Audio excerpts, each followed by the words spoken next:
ये देखो, फिर से शुरू हो गई। मैं तो परेशान हो गई हूँ इस लड़की से। क्या हुआ माँ, क्यों इतना गुस्सा कर रही हो? गुस्सा न करूं तो क्या करूं? हाँ, कब से आवाज लगा रही हूँ, लेकिन इन मैडम को एक बार में सुनाई कहाँ देता है। ओहो माँ, आप ही देखो ना, मैंने कितना सुंदर डिजाइन बनाया, बस इसी में ध्यान लगा था मेरा, शायद इसीलिए आपकी आवाज सुनाई नहीं दी होगी। अच्छा बताओ क्या काम है, मैं ये बाद में पूरा कर लूंगी। कुछ काम नहीं, खाने की थाली कब से लगा कर रखी है, अब महारानी को फुर्सत मिल गई हो तो चलकर खा लो।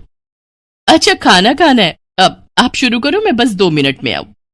हाँ हाँ पता है तेरे 2 मिनट। इतना कहकर हिना की माँ सुमित्रा गुस्से में वहां से चली गई और फिर खाने की मेज पर। अरे क्या हो गया, इतने गुस्से में क्यों हो भाग्यवान?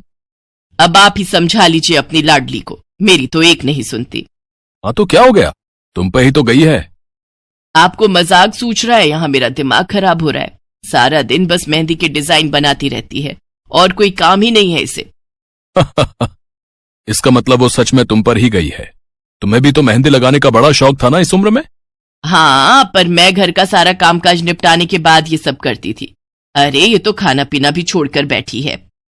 सुमित्रा अपने पति सुरेश से हिना की शिकायतें कर ही रही थी कि तभी हिना वहां आ गई। क्या बनाया माँ? खुशबू तो बड़ी अच्छी आ रही है। मिल गई तुझे फुर्सत? हाँ माँ, देखो ना मेरा आज का डिजाइन, पापा देखिए ना कैसा है। सच में डिजाइन तो वाकई बढ़िया बनाया है लाडो। ये लाडो बोल बोल कर आपने ही इसका दिमाग खराब करके रखा है। मेरी जान को कितना काम है पता है, ती जा रही है, मगर ये लड़की मेरी बिल्कुल मदद नहीं करती। ओहो, आज सिर्फ खरी खोटी ही सुनाओगी या कुछ खाना भी मिलेगा भाग्यवान? सुरेश की बात सुनकर सुमित्रा की हंसी निकल गई और उसे हंसता देख सभी लोग हंसने लगे। हिना अपने माता पिता की अकेली संतान थी। हिना को बचपन से ही मेहंदी के नए नए डिजाइन बनाने का बड़ा शौक था। वो कागज पर रोज कुछ न कुछ नया बनाने की कोशिश करती और फिर उसे अपने या अपनी माँ के हाथों पर लगाती। हिना के कॉलेज की पढ़ाई भी अब पूरी हो गई थी, तो अब उसके लिए रिश्ते आने भी शुरू हो गए थे। अरे सुमित्रा कहाँ हो, जल्दी आओ। क्या हुआ जी? जरा इस फोटो को तो देखो, कैसा है लड़का? दिखने में तो बहुत ही बढ़िया है। हाँ, वो कानपुर वाले फूफा जी है ना, उन्होंने बताया इस लड़के के बारे में। अपनी हिना के लिए कैसा रहेगा? लड़का काम क्या करता है और परिवार में कौन कौन है? फूफा जी बता रहे थे कि कानपुर में इनका अपना कारखाना है, वहां ये अपना दोने पत्तल और डिस्पोजल वगैरह बनाते हैं। ये अच्छा पैसा कमा लेता है, फूफा जी की रिश्तेदारी में है। हाँ, पर उससे पहले ये फोटो एक बार हिना को तो दिखा दो, उसे लड़का पसंद आ जाए तभी बात आगे बढ़ानी चाहिए ना। अरे हाँ, ये भी सही कह रही हो। लाडो, ओ लाडो, अरे कहाँ है बिटिया? सुरेश ने फौरन जाकर कमल की फोटो हिना को दिखाई तो हिना को भी कमल पसंद आ गया। उधर कमल को भी हिना पहली ही नजर में भाग गई और इस तरह से कुछ ही दिनों में कमल और हिना की शादी खूब धूमधाम से हो गई। शादी के बाद कमल और हिना अपनी गृहस्थी में बहुत खुश थे। फिर एक शाम। ये क्या लिख रही हो हिना? लिख नहीं रही हूँ, मेहंदी का डिजाइन बना रही हूँ। अच्छा, पर कागज पर क्यों? प्रैक्टिस तो रोज ही करनी होती है ना, तो इसीलिए कागज पर डिजाइन बनाती हूँ। अच्छा, अब जरा दिखाओ तो सही। अरे वाह, ये डिजाइन क्या सच में तुमने बनाया है? हाँ अच्छा है ना, अब मैंने और भी बनाकर रखे हैं, रुकिए मैं भी लेकर आती हूँ। हिना ने अपने बनाए सारे डिजाइन्स कमल को दिखाए, जो कमल को बहुत पसंद आए और उसने हिना की खूब तारीफ की। सब कुछ अच्छा चल रहा था और ऐसे ही हंसी खुशी दिन बीत रहे थे। लेकिन फिर एक सुबह। हेलो, क्या हुआ राठी जी, इतनी सुबह सुबह फोन क्यों किया? सर आप जल्दी से आ जाइए, गजब हो गया, अपनी फैक्ट्री में आग लग गई है सर, सब कुछ जल गया सर, कुछ भी नहीं बचा सर, जल्दी आ जाइए आप। फोन पर अपने मैनेजर की बात सुनकर कमल के पैरों तले जमीन खिसक गई। फैक्ट्री पहुंचा तो देखा वाकई फैक्ट्री पूरी तरह से जल रही थी। तभी एक जलती हुई बड़ी सी लकड़ी कमल पर आ गिरी, जिसकी वजह से वो बुरी तरह झुलस गया। उसे फौरन अस्पताल पहुंचाया गया और यहाँ से सब कुछ बदल गया। फैक्ट्री के काम को बढ़ाने के लिए कमल ने हाल ही में कई सारी नई मशीनें लोन पर खरीदी थी। मशीनें तो नहीं बची, लेकिन लोन चुकाने के चक्कर में पहले कमल की गाड़ी बिकी और फिर घर। मजबूर होकर कमल और हिना किराए के मकान में रहने लगे थे। फिलहाल कमल की हालत ऐसी नहीं थी कि वो कोई और काम कर सके। ऐसे में हिना ने घर चलाने का जिम्मा उठाया और वो घर घर जाकर औरतों के हाथों पर मेहंदी लगाने लगी। हालांकि इस काम से उसे बहुत कम पैसे ही मिल पा रहे थे, लेकिन हिना फिर भी पूरी मेहनत कर रही थी। क्या से क्या हो गया ना हिना, मैं किसी काम का नहीं रहा, हम बर्बाद हो गए। मैंने कहा था तुम्हें रानी बनाकर रखूंगा, मगर मेरे रहते हुए भी तुम्हें कितना संघर्ष करना पड़ रहा है। ऐसा क्यों कह रहे हैं आप बिल्कुल चिंता मत कीजिए, देखना धीरे धीरे सब ठीक हो जाएगा। हिना चाहती थी कि वो अपना एक पार्लर खोले, लेकिन फिलहाल ये मुमकिन नहीं था।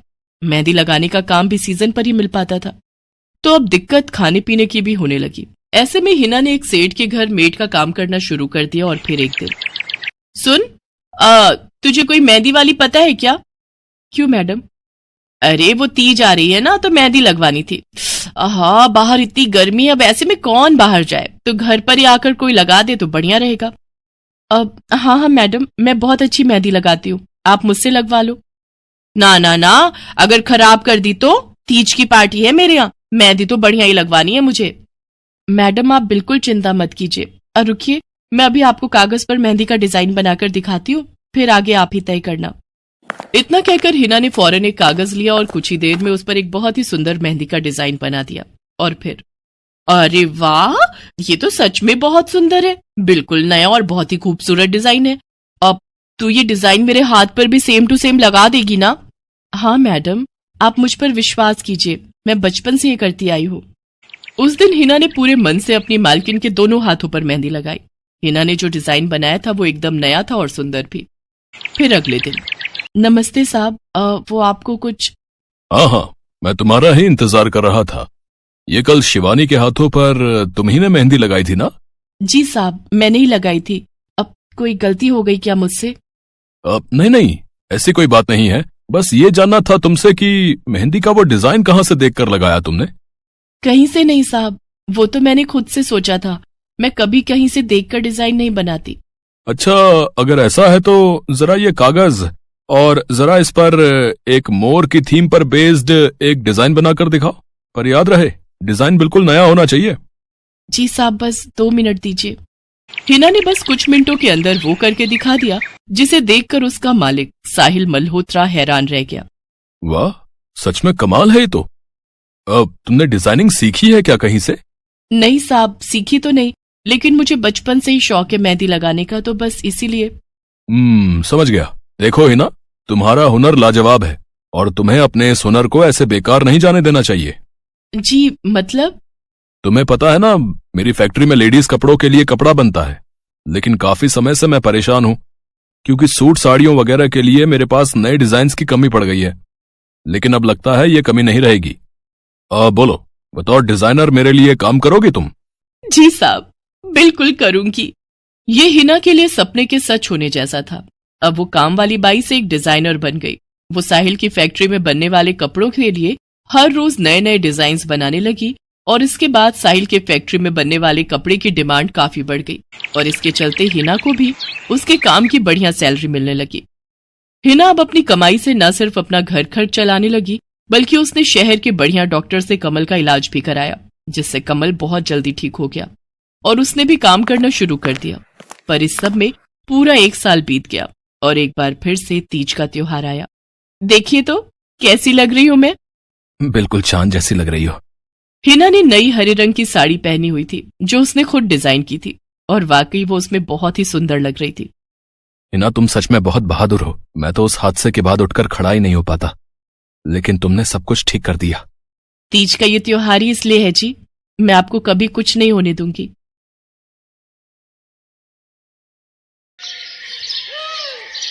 मीरा, ओ मीरा, चल तो जल्दी से आटा गूंथ दे, मैं फटाफट रोटियां सेक दूंगी। नहीं माँ, मैं नहीं गूंथ पाऊंगी, मैंने मेहंदी लगा ली है हाथ पर। क्या? सुबह सुबह तू फिर मेहंदी लगाकर बैठ गई? बड़ी मक्कार है सच में, काम में मदद ना करनी पड़े इसलिए जब देखो मेहंदी लगाकर बैठ जाती है। चल जल्दी से हाथ धोकर आ मेरे पास, मुझे काम पर जाने के लिए देर हो रही है। माँ बस आज कर लो ना, देखो ना मैंने कितनी मेहनत से कितना सुंदर डिजाइन बनाया है। लेकिन जैसे ही उसकी नजर मीरा के हाथों पर पड़ती है, उसका गुस्सा पल भर में गायब हो जाता है। वो मीरा से कहती है, अरे वाह मीरा, तूने तो बड़ी सुंदर मेहंदी लगाई है। हाँ माँ, वो शांति दीदी ने मुझे एक किताब दी थी कल, उसमें बड़े सुंदर सुंदर डिजाइन बने हैं, बस उसी में से देखकर लगाई है मैंने। सुंदर है ना? हाँ बहुत सुंदर है। अरे लेकिन मुझे तो ओफो, फिर लगा लिया ना तूने बातों में। पहले से ही देर हो रही है, ऊपर से तू भी मेहंदी लगाकर महारानी जैसे बैठ गई है। माँ, तुम इतना परेशान क्यों होती हो? 1-2 घंटे में जब मेरी मेहंदी सूख जाएगी तो मैं घर के सारे काम कर दूंगी। मीरा की बात मानकर कावेरी काम पर चली जाती है। वो एक बड़ी सोसाइटी के घरों में काम करती थी और इसी काम से कावेरी और मीरा का गुजारा चलता था। कावेरी के पति की कई साल पहले एक सड़क हादसे में मौत हो गई थी। तब से कावेरी पर ही सारी जिम्मेदारी थी। मीरा भी घर के कामों में उसका पूरा हाथ बटाती थी। मीरा को मेहंदी लगाना बहुत पसंद था। उसने अपने घर के पीछे मेहंदी के कई सारे पौधे लगा रखे थे, जिनका वो बहुत ख्याल रखती थी। वो अपने हाथों से मेहंदी के पत्तों को पीसकर अपने हाथों में लगाने के लिए तैयार करती थी। फिर एक दिन, मीरा, हमें इस जगह पर थोड़ी मोड़ी खेती कर लेनी चाहिए। ये मेहंदी के पौधों से कुछ कमाई थोड़ी ही हो रही है, खेती कर लेंगे तो कुछ पैसे ही बन जाएंगे। नहीं माँ, मेरे मेहंदी के पौधों को हाथ भी मत लगाना। बाजार से मेहंदी खरीदने के तो पैसे हैं नहीं हमारे पास, अब इन्हें तो रहने दो। ये कहते हुए मीरा की आंखों में आंसू थे। कावेरी उसके सिर पर हाथ रखते हुए कहती है, मीरा, मैं जानती हूँ तुझे मेहंदी लगाना बहुत अच्छा लगता है, लेकिन बेटा अपनी हालत तो तुझे पता ही है ना, मैं कितनी मुश्किल से। माँ, सब समझती हूँ मैं, जाओ कर लो जो करना है। इतना कहकर मीरा रोते हुए वहाँ से चली जाती है। कावेरी को उसके लिए बुरा लग रहा था। वो मीरा की मेहंदी के पौधों को कुछ नहीं करती। ऐसे ही कई दिन गुजर जाते हैं। ज्यादा काम करने की वजह से कावेरी की तबीयत खराब रहने लगी। वो बहुत जल्दी जल्दी बीमार पड़ने लगी। तो मीरा ने उससे कहा, माँ, तुम रहने दो, तुम्हें बुखार है, रात भर सोई नहीं हो, मैं चली जाती हूँ काम पर। नहीं मीरा, तू कैसे? ना नहीं, मैं ठीक हूँ, मैं जाती हूँ। कावेरी जैसे ही उठकर चलने की कोशिश करती है, अचानक उसे चक्कर आ जाता है। मीरा उसे सहारा देकर बिस्तर पर लिटा देती है और उससे कहती है, बस माँ, अब तुम आराम करोगी और काम पर अब से मैं जाऊंगी। कावेरी घर पर रहकर आराम तो कर रही थी, लेकिन वास्तव में उसे अच्छे इलाज की भी जरूरत थी, जिसके लिए पैसे थे नहीं। दूसरी तरफ अब हर रोज मीरा काम पर जाती और लौटकर घर के भी सारे काम उसे ही करने पड़ते थे। इस सब में उसे मेहंदी लगाने का बिल्कुल भी वक्त नहीं मिल पाता था। मीरा, कितने दिन हो गए तूने मेहंदी नहीं लगाई? हाँ माँ, बस मन नहीं कर रहा। अच्छा, मेहंदी लगाने का तेरा मन नहीं? मैं सब जानती हूँ। मैंने बिस्तर पकड़ लिया है और मेरी फूल सी बच्ची पर सारे काम पड़ गए हैं। अब बस बहुत हो गया आराम। मीरा, जा, तू जाकर मेहंदी लगा ले, आज मैं जाऊंगी काम पर। नहीं माँ, तुम कहीं नहीं जाओगी, मैं कर लूंगी सब। और मैं सच बोल रही हूँ, मैं बड़ी हो गई हूँ, ये मेहंदी वेहंदी का मुझे शौक नहीं। इतना कहकर मीरा काम पर जाने के लिए घर से निकल जाती है। कावेरी की आंखों में आंसू आ जाते हैं। मीरा सोसाइटी के कई घरों में काम करती थी। उन्हीं में से एक घर आरती का भी था। उसके घर पर तीज का त्योहार बड़ी धूमधाम से मनाया जाता था। तीज की तैयारियों में मीरा भी मदद कर रही थी। इसी बीच, अरे ऐसे कैसे? मैंने सारे रिश्तेदारों को बुला लिया है, मेरी सारी फ्रेंड्स भी आने वाली हैं। मैं क्या कहूँगी उन्हें? फोन पर काफी देर बहस करने के बाद आरती फोन रख देती है। उन्हें उदास देखकर मीरा उससे पूछती है, क्या हुआ मैडम जी, आप कुछ परेशान लग रहे हो? हाँ मीरा, बड़ी मुसीबत हो गई। कल तीज का फंक्शन है, मैंने सबको मेहंदी लगवाने के लिए यहीं बुला लिया है और आखिरी मौके पर ये पार्लर वाली धोखा दे गई। कह रही है कल नहीं आ पाएगी। अब क्या होगा? इतनी जल्दी कौन तैयार होगा सबको मेहंदी लगाने के लिए? मैडम जी, वैसे मैं भी ठीक ठाक मेहंदी लगा लेती हूँ। अरे हाँ, कावेरी ने मुझे बताया तो था एक बार कि तुझे मेहंदी लगाने का बहुत शौक है। वैसे मुझे तो कोई परेशानी नहीं है। तू देख ले बेटा, बहुत सारे हाथ लगाने होंगे और मेहंदी बढ़िया लगनी चाहिए सबके। आप बिल्कुल चिंता मत करिए मैडम जी, मैं सब अच्छे से करूँगी। बहुत दिनों बाद मीरा के चेहरे पर खुशी थी। उसने घर पहुंचते ही मेहंदी के खूब सारे पत्ते तोड़कर पत्थर पर पीसना शुरू कर दिया। ये देखकर कावेरी ने मीरा से कहा, अरे मीरा, शाम हो गई है, अब मेहंदी मत लगा, मौसम भी ठंडा है बेटा। ये मेहंदी मैं अपने लिए नहीं पीस रही माँ, वो 5वें फ्लोर वाली मैडम जी है ना, कल उनके यहाँ लगानी है। अच्छा बेटा, पर ध्यान से बेटा, वो बड़े लोग हैं, कोई गलती ना हो जाए। माँ, तुम बिल्कुल चिंता मत करो, मेहंदी लगाने में मुझसे कभी कोई गलती हो ही नहीं सकती। मीरा खूब सारी मेहंदी तैयार करके अगले दिन आरती के घर पहुंच जाती है। वो अपनी मेहंदी को कोन में भरने लगती है कि तभी आरती की एक फ्रेंड आरती से, आरती, ये किसे बुला लिया तुमने? मैंने जिस पार्लर का नंबर दिया था तुम्हें, उससे बात नहीं हुई क्या? हुई तो थी, लेकिन उसने आखिरी वक्त पर मना कर दिया। तुम बिल्कुल चिंता मत करो, ये मीरा है, मेरी हाउसमेड है ना कावेरी, ये उसी की बेटी है, बहुत अच्छी मेहंदी लगाती है ये। ओफो आरती, तुम भी ना, पार्लर की बात अलग होती है, उन लोगों का मटेरियल ब्रांडेड होता है, मेहंदी के रचने की गारंटी मिलती है वहाँ से। और इसकी मेहंदी तो मुझे कुछ समझ नहीं आ रही, इस पर तो कोई लेबल तक नहीं है। अगर कुछ गलत रिएक्शन हो गया हाथों पर तो। आप बिल्कुल चिंता मत कीजिए मैडम जी, ये मेहंदी मैंने खुद पीस कर तैयार की है। मेरे पास बहुत सारे मेहंदी के पौधे हैं, इसमें कुछ भी ऐसा नहीं है जो आपके हाथों को नुकसान दे। ना भाई ना, सॉरी आरती, बट मैं अपने हाथों को लेकर कोई रिस्क नहीं ले सकती। तुम सब लगवाओ, मैं तो पार्लर जाकर ही लगवाऊंगी। इतना कहकर आरती की दोस्त शालिनी वहाँ से चली जाती है। आरती मीरा को इशारा देकर काम शुरू करने को कहती है। अरे वाह, मानना पड़ेगा, इस बच्ची ने कमाल की मेहंदी लगाई है। मुझे तो नहीं लगता कि इस मेहंदी का वैसा रंग आएगा जैसा पार्लर वाली मेहंदी का आता है। अब बस भी करो शालिनी, मेहंदी कैसी रचेगी ये कल तक पता चल ही जाएगा ना। बच्ची है वो, उसे इस तरह डराओ तो मत। अरे मुझे क्या, मेरे हाथ कौन सा खराब होने वाले हैं, तुम ही लोग लगवाओ और तुम ही भुगतना। शालिनी गुस्से में वहाँ से चली जाती है। उसे पूरा यकीन था कि मीरा की मेहंदी रचेगी नहीं, साथ ही हाथों पर उसका गलत रिएक्शन भी हो सकता है, लेकिन जो हुआ वो इससे बिल्कुल अलग था। अगले दिन मीरा के घर पर। अरे मैडम जी, आप यहाँ? आपने तो आज काम पर आने के लिए मना किया था ना, मैं इसीलिए नहीं आई। हाँ, कल तुम कितना थक गई थी, इसीलिए मैंने आने को मना किया। मैं यहाँ तुम्हें काम पर बुलाने नहीं बल्कि किसी और काम से आई हूँ। अंदर नहीं बुलाओगी? अरे माफ कीजिएगा मैडम जी, आइए अंदर आइए। आरती को देखकर कावेरी भी बिस्तर से उठकर खड़ी हो जाती है। आरती के साथ उसकी दोस्त शालिनी भी थी। मीरा उन दोनों को पानी देते हुए कहती है, ये लीजिए मैडम जी, मेहंदी तो ठीक से रची ना मैडम जी? ये तुम्हें मैं नहीं शालिनी बताएगी। फिर शालिनी अपने हाथ मीरा की तरफ बढ़ा देती है। उसके हाथों पर कई जगह छाले पड़े हुए थे। ये देखकर मीरा उससे कहती है, अरे ये क्या हुआ मैडम जी? मैंने तुमसे मेहंदी नहीं लगवाई, उल्टा तुम्हारा अपमान करती रही, उसी की सजा मिली है मुझे। मैंने सबसे महंगे वाले पार्लर में जाकर मेहंदी लगवाई। मैंने उनसे जोर देकर कहा कि मेहंदी का रंग बहुत बढ़िया आना चाहिए। इस चक्कर में उन्होंने पता नहीं क्या क्या मिला दिया मेहंदी में, और मेरे हाथों का ये हाल हो गया। और दूसरी तरफ तुम्हारी मेहंदी, जिसने भी लगवाई उसके हाथों की रंगत ही अलग है। देखो आरती के हाथ देखो जरा। आरती ने अपने हाथ आगे बढ़ा दिए, जिन पर मीरा के हाथों से लगी मेहंदी का बहुत ही अच्छा रंग चढ़ा था। फिर आरती कावेरी के पास जाकर उससे बोली, बस कावेरी, ये झाड़ू पोछा और बर्तन बहुत करवा लिए तुमने मीरा से, ये अब वो करेगी जो इसे करना चाहिए। जी क्या मतलब मैडम जी? ये अब मेहंदी लगाएगी सबके हाथों पर। हमारी एक दोस्त का अपना ब्यूटी पार्लर है, उसे मीरा का काम और उसकी मेहंदी की क्वालिटी बहुत अच्छी लगी। वो मीरा को अपने यहाँ काम देना चाहती है, अच्छे पैसे भी देगी वो मीरा को, और तो और वहाँ रहकर मीरा पार्लर के दूसरे काम भी सीख पाएगी। आरती की बात सुनकर कावेरी की आंखों में आंसू आ जाते हैं। वो हाथ जोड़कर आरती का शुक्रिया अदा करती है। मीरा भी बहुत खुश थी। अब न सिर्फ वो अपना मेहंदी लगाने का शौक पूरा कर सकती थी, बल्कि अच्छे पैसे कमाकर अपनी माँ का इलाज भी करवा सकती थी। एक समय की बात है, केशवपुर नामक गांव में सरला नाम की एक बूढ़ी विधवा औरत अपने बेटा बहू के साथ रहती थी। सरला की बहू जया स्वभाव से बहुत बुरी थी। वो रोजाना सरला से बात बात पर लड़ती रहती थी। सरला का पति किशन शहर में मजदूरी करता था, इसलिए वो कभी कभी ही गांव आ पाता था।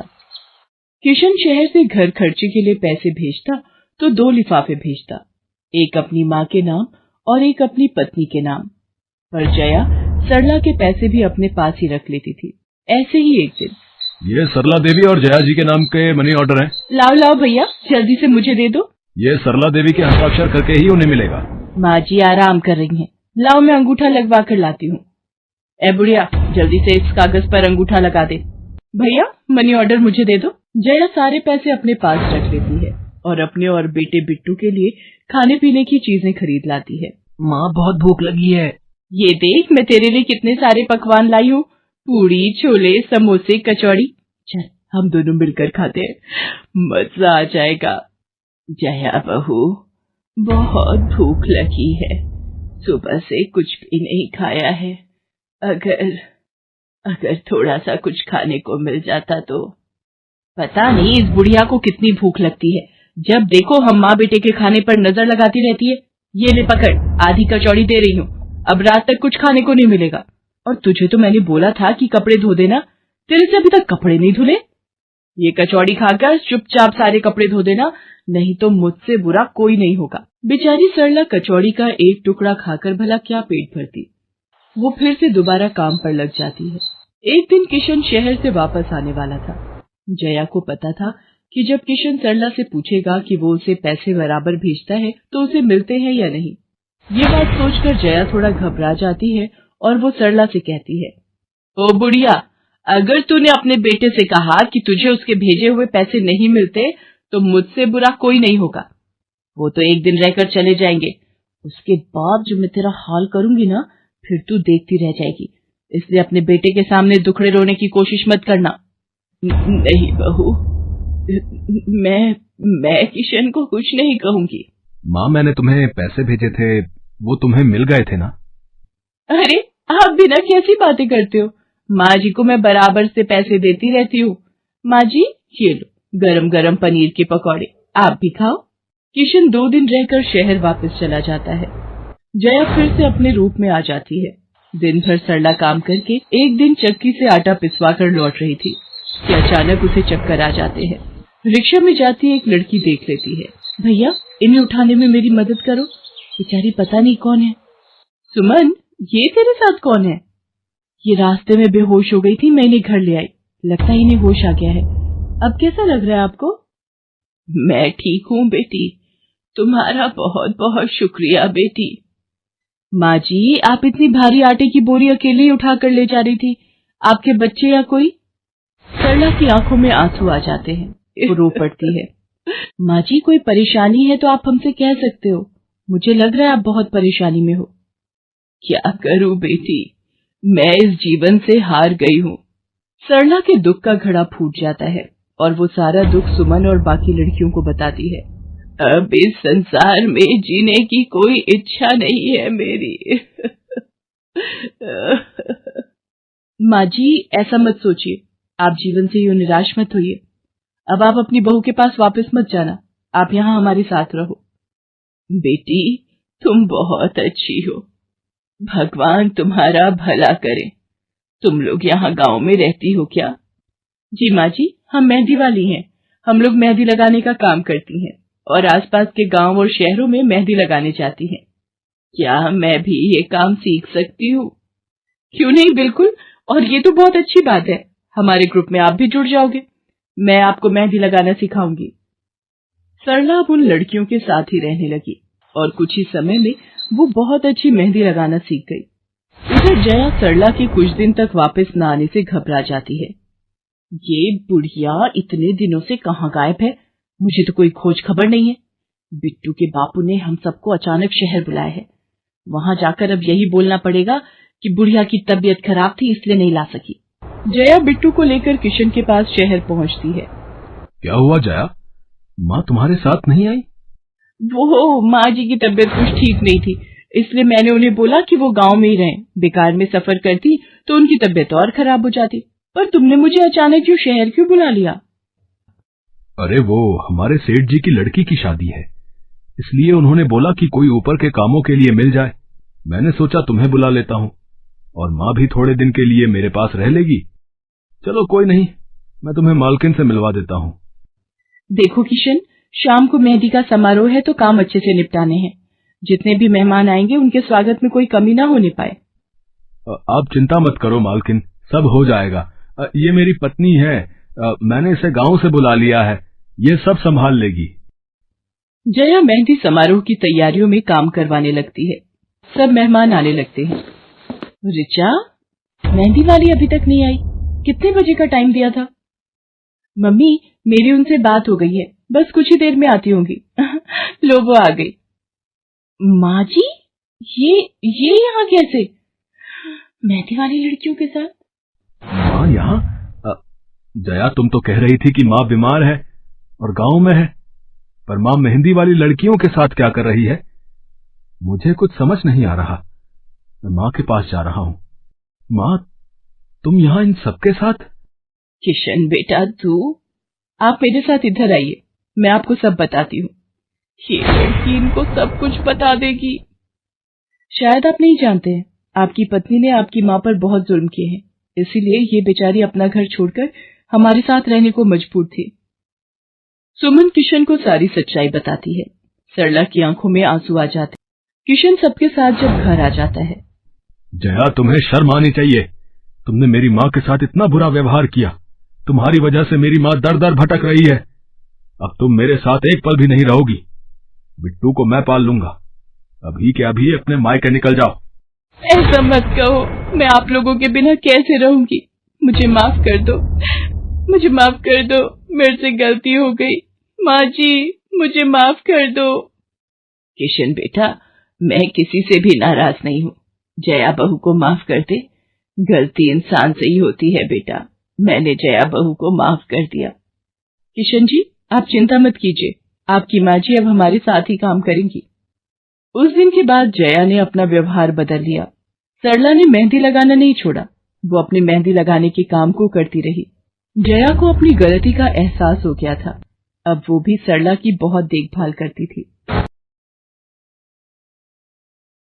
संध्या की बुआ जो कि दिल्ली में रहती थी, वो उसके लिए एक अच्छे घर का रिश्ता लेकर आई थी। देखो भैया, मेरी इतनी जान पहचान तो नहीं है लड़के वालों से, पर इतना जानती हूँ, अड़ोस पड़ोस में कहीं पूछोगे तो लोग अच्छा घर ही बताएंगे। ठीक है सुमन, अगर तुम कहती हो तो लड़के वालों को एक बार बुला लेते हैं। अब संध्या भी लड़के को देख लेगी। संध्या की बुआ लड़के वालों से अपने तरीके से बात कर लेती है और कुछ दिनों बाद संध्या की शादी विपुल नाम के लड़के से हो जाती है। पता नहीं इस काम वाली को छुट्टी लेकर गांव अभी जाना था। उसे पता था शादी वाला घर है, नई नवेली दुल्हन आएगी तो घर में 100 काम होंगे, फिर भी बिना बताए गांव निकल गई।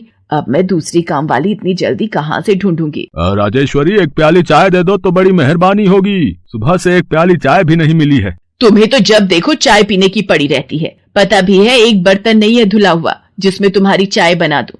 ढेरों बर्तन रसोई में पड़े हैं झूठे।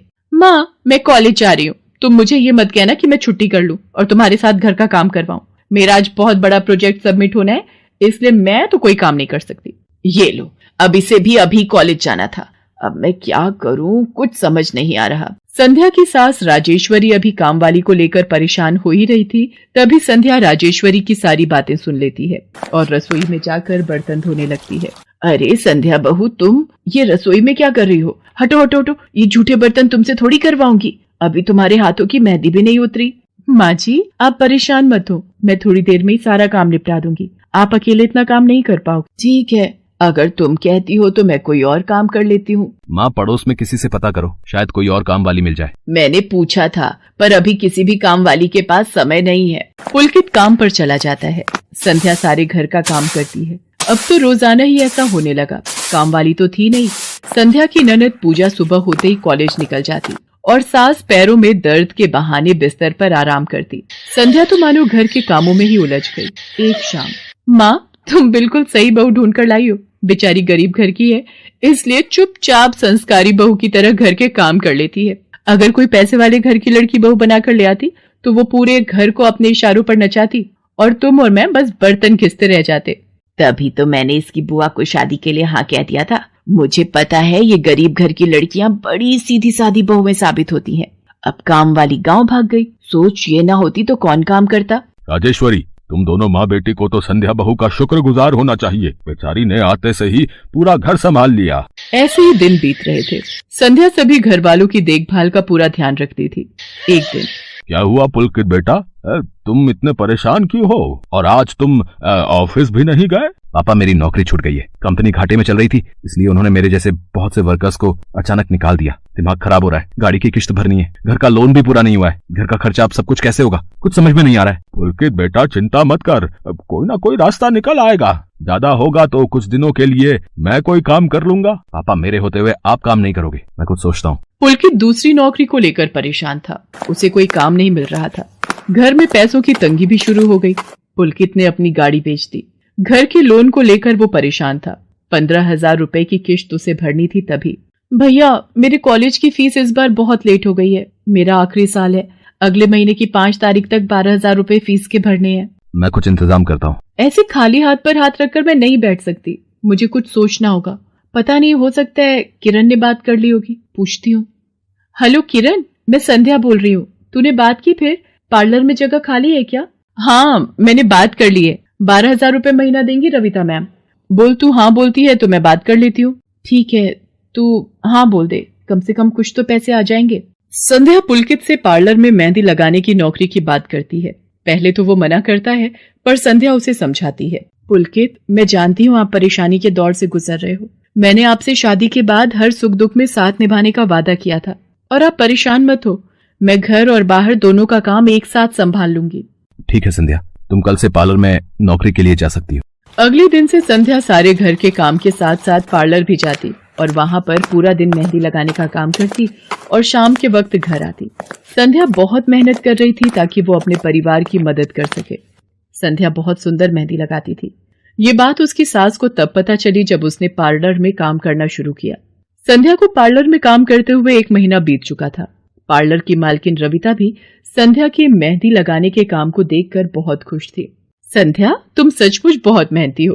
पिछले 1 महीने में बहुत से क्लाइंट तुम्हारी तारीफ कर रहे हैं और अपनी फैमिली फ्रेंड्स की शादी या सगाई फंक्शन के लिए तुम्हें ही मेहंदी के लिए बुक करना चाहते हैं। और हाँ, ये तुम्हारी सैलरी 12,000 रुपए। बाकी ये तुमने ओवर टाइम भी शादी के सीजन में बहुत किया है, उसके 6,000 रुपए अलग से दे रही हूँ। थैंक यू मैम, आपने मेरे काम की इतनी तारीफ की। मैं तो बस भगवान की कृपा से मेहनत से करती हूँ। संध्या घर आ जाती है और 12,000 रुपए पूजा के हाथ में रखती है। पूजा, ये तुम्हारी कॉलेज की फीस के पैसे, तुम कल ही अपनी फीस जमा कर देना। भाभी, ये तो आपकी मेहनत की कमाई है, आप ये सारे पैसे मुझे दे रहे हो? नहीं नहीं भाभी। पूजा, तुम मुझे अपनी भाभी कहती हो ना, और भाभी तो माँ समान होती है, तो क्या तुम अपनी भाभी माँ के पैसे नहीं लोगी? तुम अपने भैया से भी तो लेती हो ना। फिर मेरे और अपने भैया में फर्क है, मैं भी तो इस घर का हिस्सा हूँ, इसलिए ये पैसे रख लो। मुझे माफ कर दो भाभी, मैंने ना जाने आपके बारे में क्या क्या गलत सोचा। पुलकित को भी दूसरी नौकरी मिल जाती है। अब संध्या और पुलकित दोनों मिलकर काम करते थे। राजेश्वरी और पूजा भी अब संध्या की घर के कामों में बहुत मदद करती थी। परिवार में खुशियां फिर से लौट आई।